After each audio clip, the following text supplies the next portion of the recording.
யோசிச்சு பாருங்க. கொந்தளிக்கிற கடலுக்கு நடுவுல ஒரு சின்ன தோணியில நீங்க தனியா மாட்டிக்கிட்டீங்க. சுத்தி ஒரே புயல் காத்து, பெரிய பெரிய அலைகள்.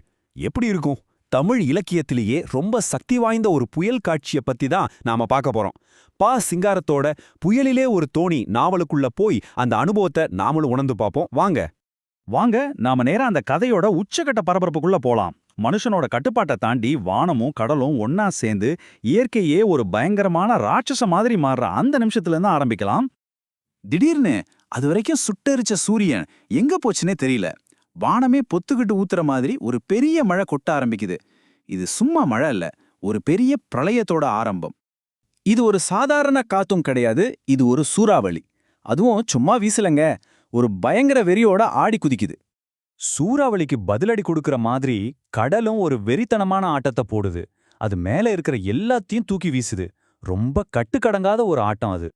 இப்போ நமக்கு ஒரு முக்கியமான கேள்வி வருது.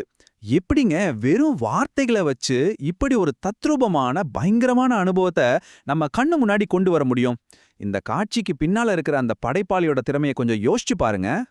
சரி, இப்போ அந்த புயல்ல இருந்து கொஞ்ச நேரம் வெளியில வந்து இந்த அருமையான நாவலை எழுதின ஆசிரியரை பத்தி நாம தெரிஞ்சுக்கலாம் வாங்க.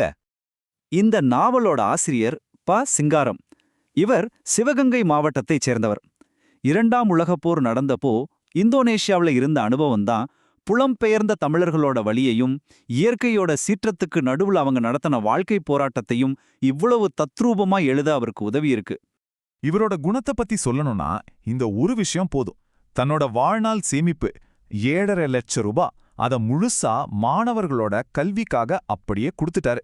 பாருங்க எப்பேற்பட்ட மனுஷன். சரி, மறுபடியும் கதைக்குள்ள போலாம். இந்த கொடூரமான புயல்ல சிக்கி தவிக்கிற அந்த படகு இருக்குல்ல, அதுக்கு பேரு தொங்கான். இது ஒரு வகையான மலைநாட்டு கப்பல்ல குறிக்கிற சொல். இந்த பெரிய பேரழிவுக்கு நடுவுல எல்லா உயிரையும் காப்பாற்ற வேண்டிய பொறுப்புல இருக்கிறவர் தான் கப்பித்தான், அதாவது அந்த கப்பலோட கேப்டன். யோசிச்சு பாருங்க, இயற்கையோட பிரம்மாண்டத்துக்கு முன்னாடி ஒரு மனுஷனோட அனுபவமும் அறிவும் எப்படி ஒரு பெரிய சோதனைக்குள்ளாகுதுன்னு. புயல் உச்சகட்டத்துல இருக்கும்போது அவர் தன்னோட ஆட்களை பார்த்து அவசரமா கத்துறாரு. அவரோட குரல்ல இருக்கிற அந்த விரக்தியையும் பதட்டத்தையும் நம்மளால நல்லாவே உணர முடியுது. அப்போ இங்க முக்கியமான விஷயம் என்னன்னா, சிங்காரம் எப்படி இந்த குழப்பமான உணர்வை நமக்குள்ள கொண்டு வர்றாரு. வாங்க அவர் என்னென்ன இலக்கிய உத்திகளை பயன்படுத்தியிருக்காருன்னு பார்க்கலாம். அவர் அதிகமா பயன்படுத்துற ஒரு விஷயம் அடுக்கு தொடர். அதாவது ஒரே வார்த்தையை திரும்ப திரும்ப சொல்றது. தோனி சும்மா குதிக்கல, தாவி தாவி குதிக்குது. இது அந்த கட்டுக்கடங்காத பதற்றமான இயக்கத்தை நமக்கு அப்படியே கண்முன்னாடி கொண்டு வந்து நிறுத்துது. அதே மாதிரி ஒலிக்குறிப்பு சொற்களையும் பயன்படுத்துறார். அதாவது சத்தத்தையே வார்த்தையா மாத்துறது. இடி, காத்தோட அந்த வினோதமான சத்தம் எல்லாம் எப்படி இருக்குன்னா சீன பிசாசுகள் தாவி கத்துற மாதிரி இருக்குன்னு விவரிக்கிறார். அதே அடுக்கு தொடர் உத்தி தான், ஆனா இங்க அது ஒரு முற்றிலும் வேற உணர்ச்சியை வெளிப்படுத்துது. பல நாள் கடல்லையே தொலைஞ்சு போனதுக்கு அப்புறம் கடைசியா நிலத்தை பார்க்கும்போது வர அந்த நிம்மதியையும் ஒரு விதமான ஆற்றாமையையும் இது காட்டுது. அடுத்து இந்த பயங்கரமான பயணம் கடைசியில எப்படி முடிவுக்கு வருது அப்படின்றத பார்க்கலாம். 5 நாள் நீடிச்ச அந்த நரக போராட்டத்துக்கு பிறகு உயிர் பிழைச்சவங்களுக்கு தடவையா கடற்கரை தெரியுது. அந்த ஒரு சின்ன நம்பிக்கை கீற்றோட அடுத்த நாள் அவங்க பாதுகாப்பா பினாங்கு துறைமுகத்தை வந்து சேர்றாங்க. ஆமாங்க, வார்த்தைகளை கொண்டு ஒரு புயலை உருவாக்க முடியும்னு சிங்காரம் நிரூபிச்சு காட்டியிருக்காரு. இது நம்மள ஒரு கடைசி கேள்விக்கு கூட்டிட்டு போகுது.